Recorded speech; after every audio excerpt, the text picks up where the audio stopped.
Olá, bastante gente aqui já me conhece, mas tem muita gente chegando devido à vaquinha. Então eu resolvi fazer esse vídeo para me apresentar, contar um pouquinho da minha história com o câncer e explicar o porquê a gente resolveu fazer essa vaquinha. Eu vou tentar resumir a história o máximo possível, porque é uma história longa, senão daria um vídeo aqui de 1 hora. Mas enfim, em 2024, no ano de 2024, eu fui diagnosticada com câncer de mama. Eu descobri fazendo o autoexame no banho. Eu senti um carocinho ali na mama direita, coisa que não estava na outra semana, na semana anterior. E eu resolvi investigar.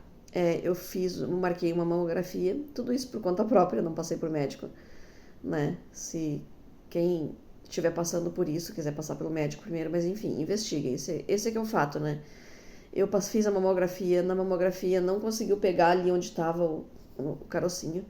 Eu mesma resolvi marcar um ultrassom na mesma semana e fazer. Na ultrassom apareceu um nódulo nessa mama direita e 3 na esquerda. Eu levei ali pro médico da rede feminina e ele pediu para fazer a biópsia desse nódulo, né? Na verdade, eu acho que ele pediu para fazer dos dois. Eu não tô lembrada agora, mas eu fiz a biópsia, enfim. Eu fiz a biópsia e ele realmente se confirmou. Era um carcinoma invasivo de tipo não especial. No dia eu só sabia o que era carcinoma, né? Que era câncer. Eu não sabia o restante, fui pesquisar e, enfim, fui estudar sobre o caso. Naquele momento que eu abri o exame, que eu vi que era câncer, na verdade, no banho, quando eu vi aquele carocinho, a primeira coisa que me veio na cabeça foi isso. Só que eu não entrei em desespero porque eu sempre fui uma pessoa que eu não sofria por antecedência, né?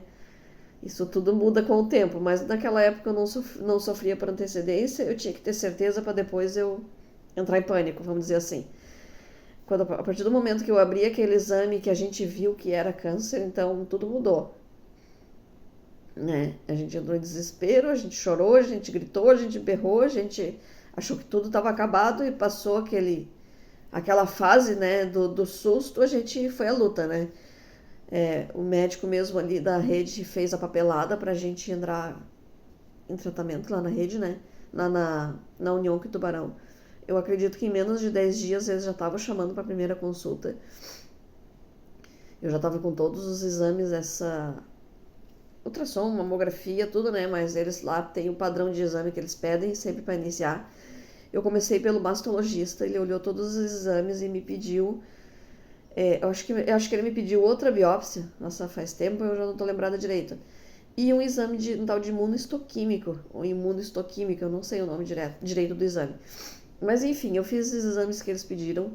Eles encaminham tudo ali pelo hospital mesmo, não, a gente não paga nada e é tudo muito rápido. Pelo menos no meu caso foi, né? Eu não vejo ninguém reclamando de lá. E eu fiz esses exames porque eu precisava, além de saber o câncer, que era câncer de mama, né? Eu precisava saber o subtipo, porque existe 4 ou 5 subtipos dentro do câncer de mama. Existe o luminal A, luminal B, HER2 positivo, acho que negativo, triplo negativo. Existe essas divisões ali para saber qual é o tipo de câncer e até para decidir o tipo de tratamento, porque cada um é um tratamento diferente, sabe? Alguns precisam de cirurgia, outros não, alguns precisam de bloqueio hormonal, outros não, mas isso é uma coisa que eu não vou explicar aqui, porque eu não entendo, então eu não vou explicar errado. Eu sei que existe esses 5 subtipos, 4 ou 5 dentro do câncer de mama. Enfim, eu descobri o meu era um triplo negativo, como se não pudesse piorar, né? Ele é um dos mais agressivos.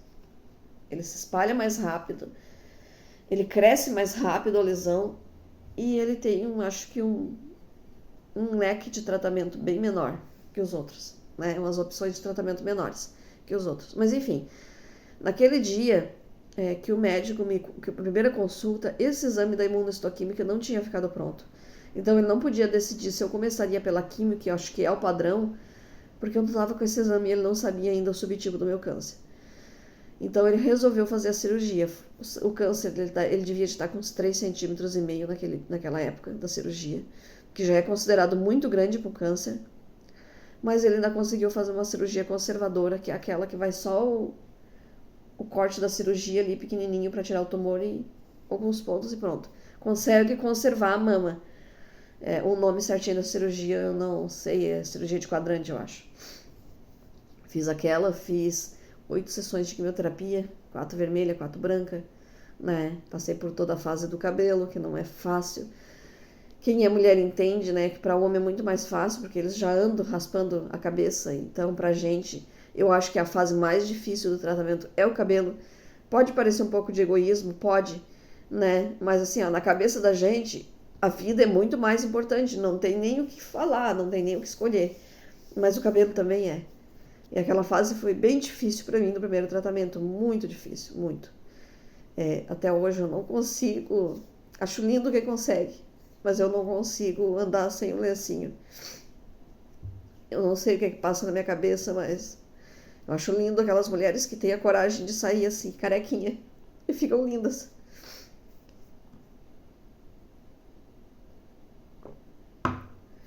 Mas eu não consegui.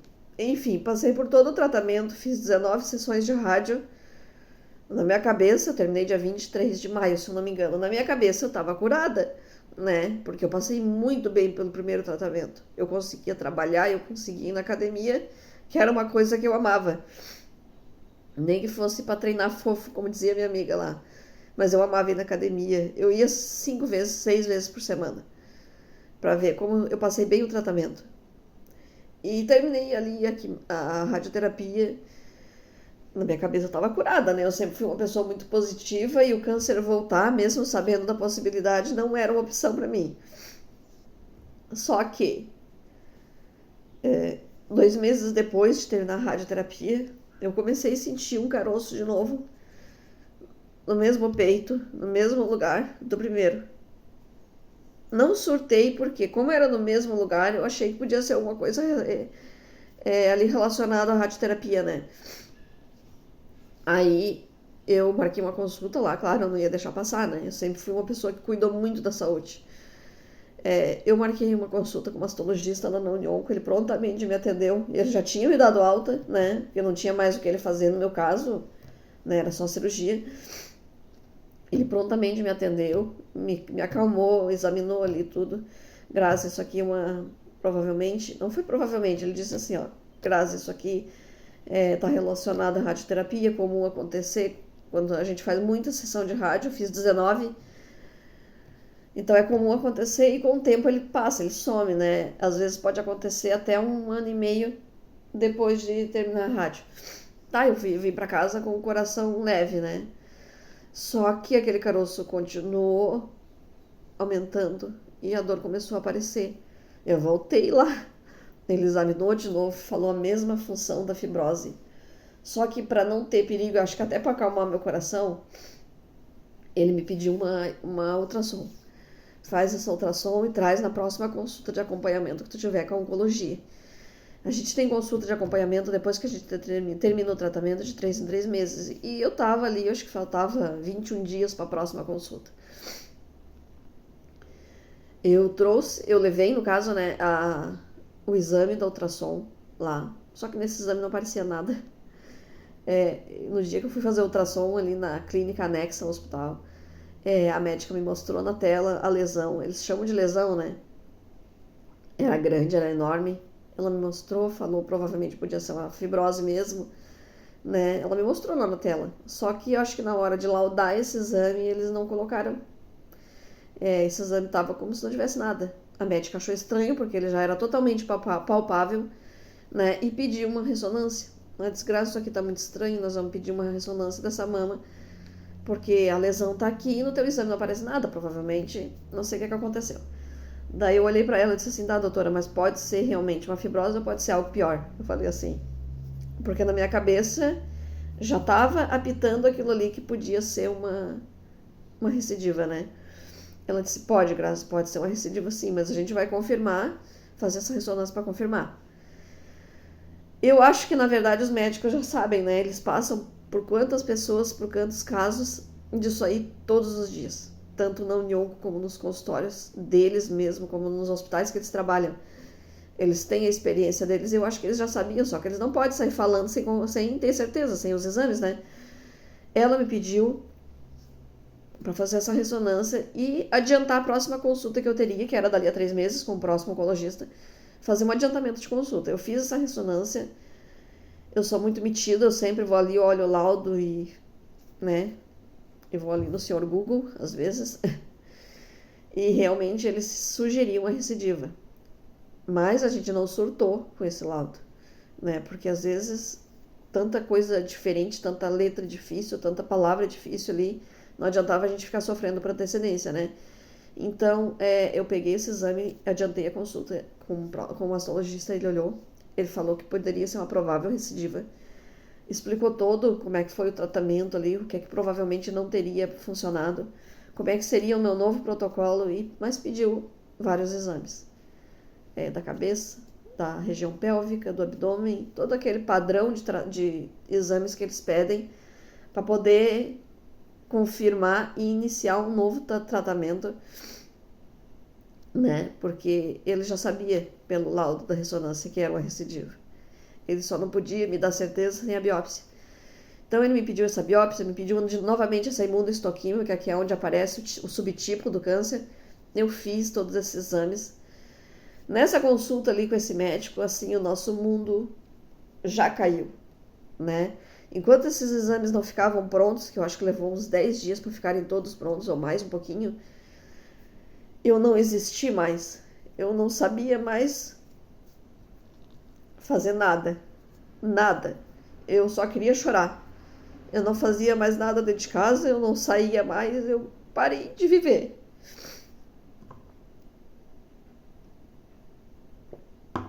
Mas enfim, eu levei todos esses exames para o mastologista novamente e ele confirmou e me explicou como é que seria o protocolo desse tratamento novo.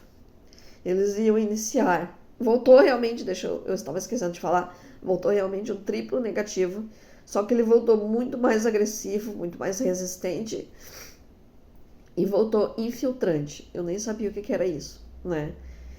Ele infiltra na pele, ele não fica quietinho ali, aumentando onde ele tá. Ele infiltra. Ele quer sair para algum lugar, seja para dentro ou seja para fora. E no meu caso, ele saiu para fora. Nesse caso, eu não sei se eu tô falando besteira, né? É difícil gravar um vídeo assim. Eu não sei se eu tô falando besteira. Eu sempre fui uma pessoa de muita fé. A gente aqui em casa sempre foi de muita fé. Eu sempre tive Deus na minha frente. Sempre me acompanhou. Sempre caminhando na minha frente durante esse tratamento. E eu acho que até foi bom ele sair pra fora. Apesar de toda a dor que eu senti quando aconteceu isso. Porque ele abriu, saiu. Ele estava crescendo, mas ele estava crescendo para dentro e para fora. Eu acho que até foi bom, apesar de tanta dor que eu senti que vocês não têm noção. Porque se ele tivesse infiltrado para dentro, seria muito pior.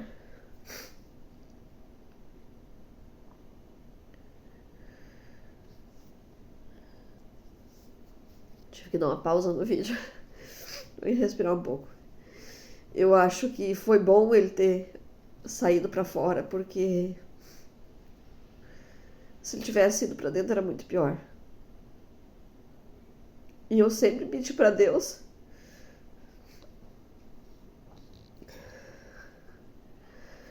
colocar as mãos dele aqui e não deixar sair daqui.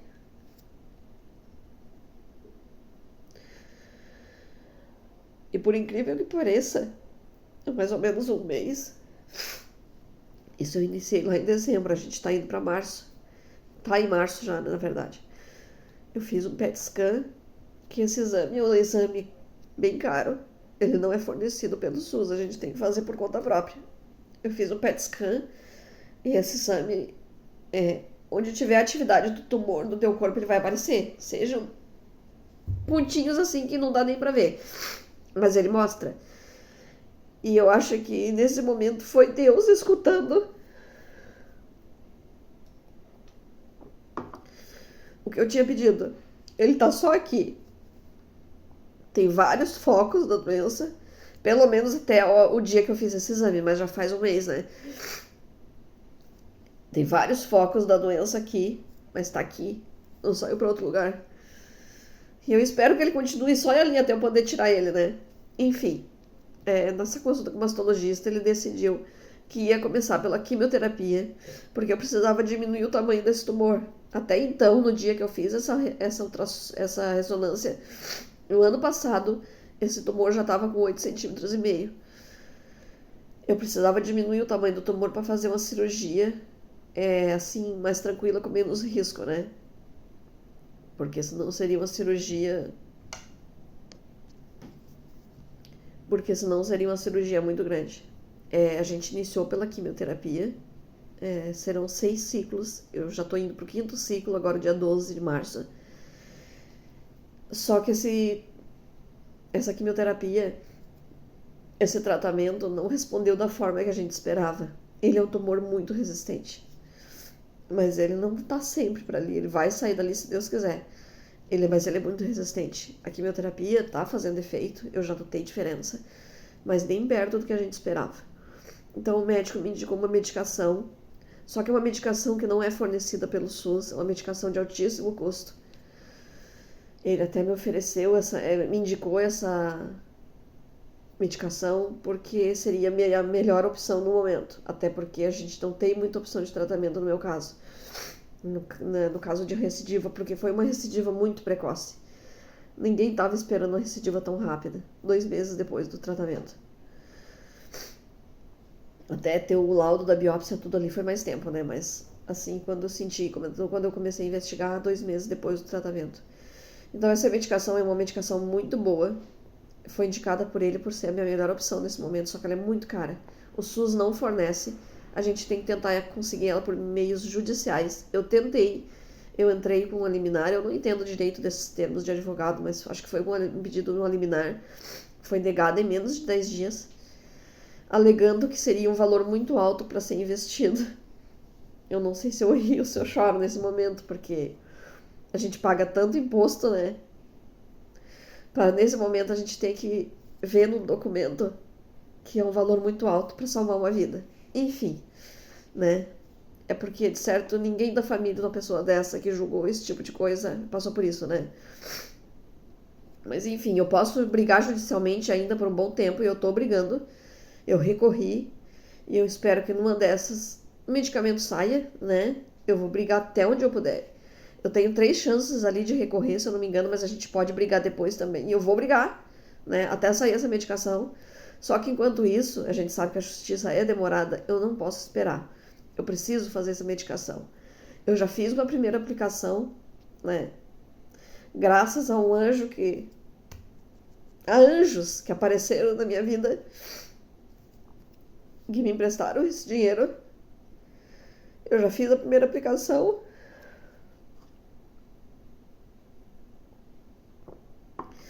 Sexta-feira passada. Não, foi sexta-feira passada, se eu não me engano. Faz muito pouco tempo ainda para ter uma noção assim, sabe? Porque são de 21 em 21 dias essa aplicação e o médico me sugeriu 17 aplicações. O valor do tratamento total vai ser mais ou menos por volta de 600 e pouquinho, mas tem o valor da bendita vaquinha ali que, né? Bendita mesmo. Que ele tira 10%, 10%, eu acho, do valor. Então seria em torno de 660 mil. É um valor muito alto. Eu já fiz a primeira aplicação, como eu falei pra vocês, e pode ser coisa da minha cabeça? Pode. Mas eu já tô vendo uma diferença enorme na lesão aqui. Pode ser coisa que já aconteceria com a químio? Pode. Mas aconteceu depois da primeira aplicação que eu fiz. Com as outras 4 ciclos da química que eu fiz, não aconteceu. Então eu acho que o medicamento, se Deus quiser, vai ser muito bom. Eu preciso fazer a segunda agora, dia 12, graças a Deus a vaquinha tá indo bem. Mas a gente ainda tem um valor muito alto para alcançar. Então assim, ó, eu fiz esse vídeo para me apresentar, porque tem muita gente doando e não sabe para quê e para quem. Então, muitas pessoas doam porque tem parente compartilhando, eles vão ali e doam, né? Mas é bom saber pra quem, porque hoje em dia na internet tá tão difícil. É tanto golpe. Até tem uma moça de Tubarão ali que fez a vaquinha também, eu não me lembro o nome dela. Tinha mais duas vaquinhas que criaram com o nome dela. Pra tu ver, ela tentou derrubar e não conseguiu, mas graças a Deus ela já alcançou o valor que ela precisava, que era bem menor. Até digo aqui, ó, se aparecer outro perfil de vaquinha pedindo dinheiro que não seja esse meu que eu tô compartilhando, não doem. Não doem, porque é golpe. A única que eu abri foi essa, tá? Se tiver qualquer pessoa, qualquer outra pessoa tentando se passar por mim, pedindo doação, não façam. Na dúvida, entre em contato comigo ali no meu perfil do Instagram, que eu respondo bem rápido. É só entrar, pedir qualquer coisa. Depois eu posso colocar até meu contato ali do WhatsApp. Na dúvida, me chame. Não doem para outro perfil que não seja para esse, tá?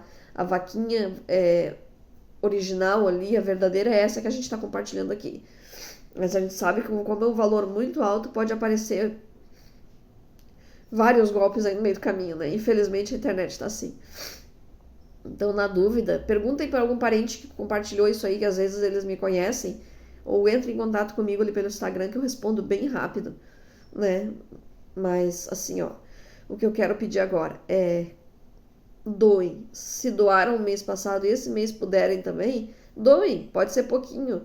Como é uma campanha longa e que provavelmente vai um bom tempo, o valor é muito alto, eu vou precisar que essa campanha esteja ativa há muito tempo.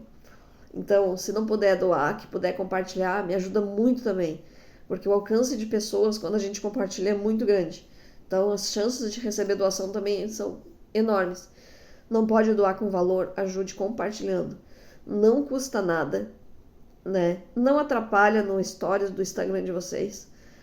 E com certeza vocês vão receber muito mais futuramente, porque eu acredito que quando a gente faz o bem, Deus devolve o bem pra gente, em dobro. Essas pessoas que têm um alcance maior ali, que tem muito mais seguidores, né? Porque tem gente com 10, 20, 100 mil seguidores. Então, se puderem compartilhar, mesmo que seja uma vez por semana, eu acredito que não vai atrapalhar no perfil de vocês. Se tocar o coração de vocês em compartilhar, eu peço que façam, tá? Porque não vai atrapalhar. E com certeza, Deus vai dar muito mais para vocês. Então, foi muito difícil para mim resolver fazer essa vaquinha, porque eu sou uma pessoa realmente muito reservada. E na minha cabeça eu achava muito feio fazer esse tipo de coisa. Mas a vida não espera. Ou eu fazia, ou eu aceitava o que estava por vir. O que estava por vir, né? Enfim, eu acho que eu me apresentei aqui. Se ficou alguma dúvida, pode me chamar ali no perfil do Instagram que eu respondo bem rápido mesmo. Eu tô sempre por ali. Se quiserem ver a documentação do médico pedindo o remédio ali e por que ele indicou, eu tenho tudo, pode pedir que eu mando. Se quiserem ver a negativa do estado da medicação, eu mando também. Não tenho problema quanto a isso, né? Já quero agradecer, assim, de antemão a quem doou, a quem vai doar, a quem tá compartilhando. Porque nesse momento, Deus coloca umas pessoas na nossa vida que só podem ser anjos, né? Que eu acho que se não fossem essas pessoas,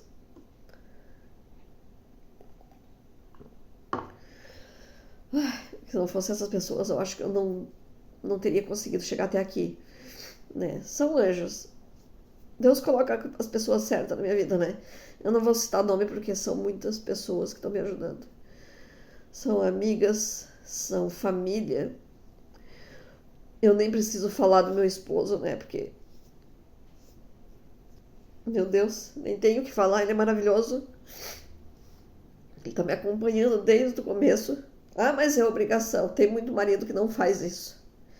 Uma boa parte até abandona as esposas nessa situação. Então, assim, o meu tá segurando a minha mão, passando por tudo. Em cada consulta, cada exame que eu vou fazer, ele tá junto. Ele não aceita que outra pessoa vá, tem que ser ele. Então, assim, ele tá sendo maravilhoso. Eu acho que sem ele eu não conseguiria. A minha família que tá ali do meu lado, sempre, sempre. Os meus amigos, tudo. Mas enfim, para o vídeo não ficar muito extenso, eu só quero fazer uma observação agora no final do vídeo sobre esses exames preventivos. O meu apelo aqui é: mulheres, homens também, cuidem da saúde de vocês. Façam os exames preventivos, são de graça.